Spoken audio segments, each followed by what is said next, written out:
నేను మిమ్మల్ని యానివర్సరీ గురించి అడిగాను. మీరు సంఘం స్టార్ట్ అయినప్పుడు డేట్ మర్చిపోయారు, బిల్డింగ్ కట్టిన డేట్ గుర్తుపెట్టుకున్నారు. మీరు ఎంత గొప్పవాళ్ళు. మీరు అసలు చేసుకోవాల్సిన యానివర్సరీ ఏమో మానేశారు, బిల్డింగ్ కట్టిన డేట్ గుర్తుపెట్టేసుకున్నారు. మీరు సంఘం ఏదో ఒక ఇంట్లో స్టార్ట్ అయిందన్నారు కదా, ఏమండి, జేసస్ గారి ఇంట్లో, అంతేనా? ఆ డేట్ గుర్తుపెట్టుకోవాలి, అది మీ వార్షికోత్సవం. అందుకని ఎందుకు మనం ఇలా చేస్తున్నామంటే, మీరే కాదు, మన తెలుగు రాష్ట్రాల్లో అందరూ చేస్తుంది ఇదే పని. మిషనరీలు వచ్చి ఒక చర్చ్ పెట్టి వెళ్ళిపోయారనుకోండి, ఆ తర్వాత ఆ చర్చ్ తీసి కొత్త చర్చ్ కట్టారనుకోండి, బిల్డింగ్, వార్షికోత్సవం డేట్ మారిపోతుంది.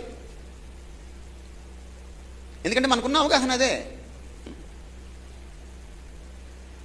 మనం సంఘం అంటే ఏమనుకుంటున్నాం?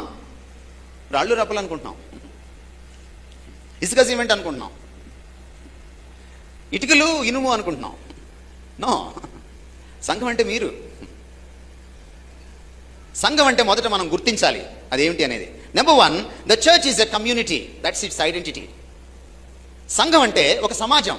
మీరు చదివిన వాక్య భాగంలోకి మళ్ళీ వెళ్దాం. 1 పేతురు పత్రిక 2:9 అక్కడ వాడినటువంటి పదజాలం మీరు చూడండి. వంశము అంటున్నాడు సంఘాన్ని. ఏమంటున్నాడు? వంశము. వంశం అంటే ఒకడు కాదు, నాట్ వన్. రెండోది ఏమంటున్నాడు? సంఘాన్ని ఏమంటున్నాడు? సమూహము అంటున్నాడు సంఘాన్ని.